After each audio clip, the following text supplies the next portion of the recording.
I knew Jane Ann. She was a ninth grader when I was a senior. The way I was introduced to her is I had another girlfriend, Ann Ellison.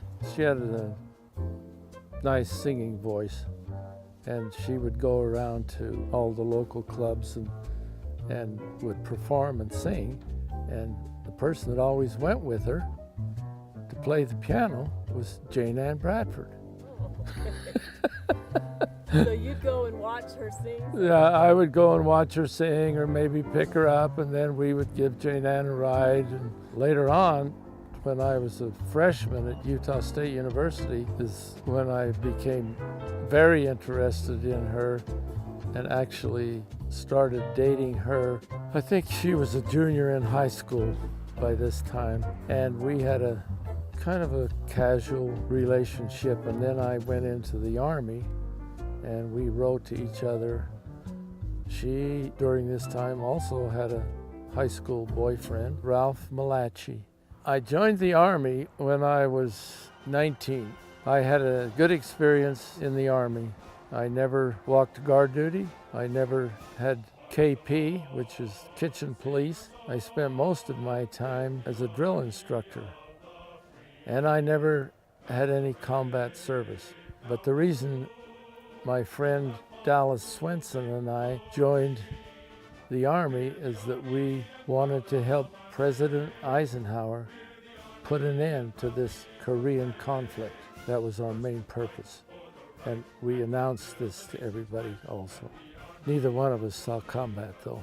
One of the things that crystallized in my mind while I was in the service is that when I got out of the service, I was going to get really serious about studying. So in the meantime, I'm writing these letters to Jane Ann, and she's somewhat interested in me, but she's really all wrapped up with her high school boyfriend, and they're doing the high school boyfriend-girlfriend thing. My letters seemed to get more serious as time went on. One of the letters she said to me, "So what is it you want to do?" So I said, "Well, what I want to do is come home and marry you." And that kind of brought things up to a certain seriousness. So she said to me in one of her letters, she said, "Well, my boyfriend Ralph is going away to National Guard summer camp for 2 weeks. Why don't you come home while he's away?" And at first I thought, I'm not going to do that. And then the more I thought about it, I thought, you know what, that's a good idea. And so that's what I did. And we spent a lot of time together on that furlough. And one of the things that we did was we went up to Utah State University. I wanted to go into veterinary medicine. My grades before I'd gone in the Army were not that good. There was a Dr. Sims, and he was head of the veterinary medicine department at Utah State University. And I was going to go in and interview with him. I'd already noticed that the people that were serious about going to professional schools were usually married or engaged. So I said to Jane Ann, I said, "You can go in with me for this interview with Dr. Sims. What I want you to do is put my fraternity pin on."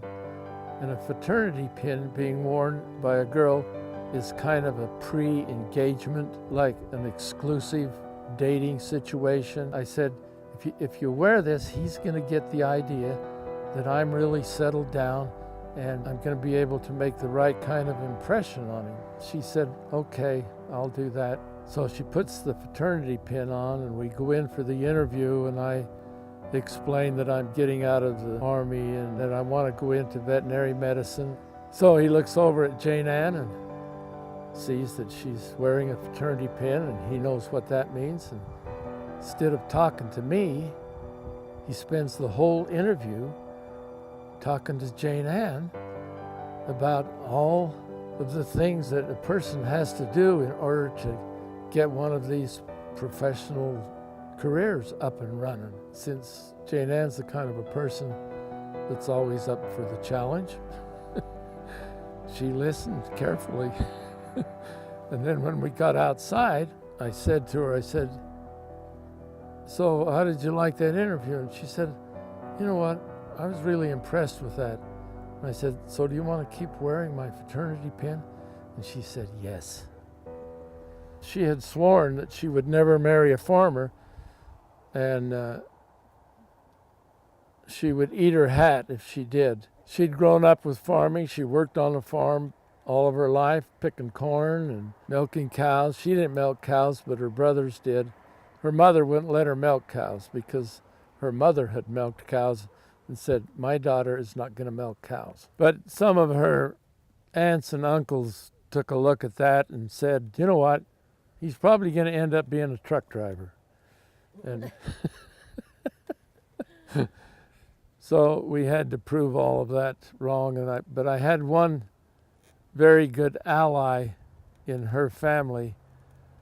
Her Aunt Jenny and my mother were in the same class in grade school in Spanish Fork. They both received what we called in those days a double promotion.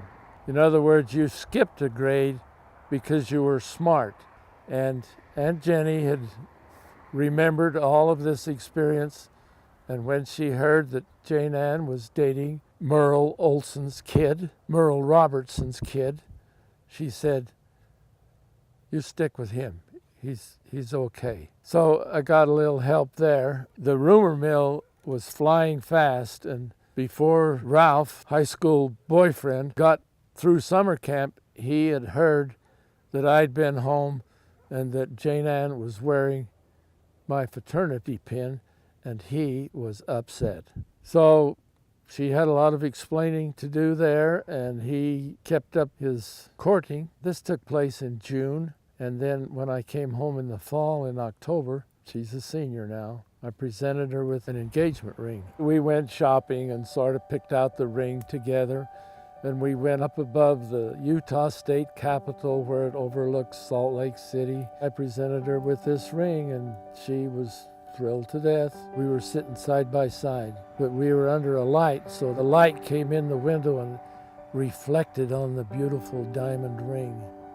So from that point on, she makes a full commitment to this upcoming marriage. She had a scholarship in drama at BYU, and she laid that aside and took special classes in shorthand and typing, which are the kind of skills that a young person can get a job with, so that she could get married and get a job and put me through school. She's a totally committed individual.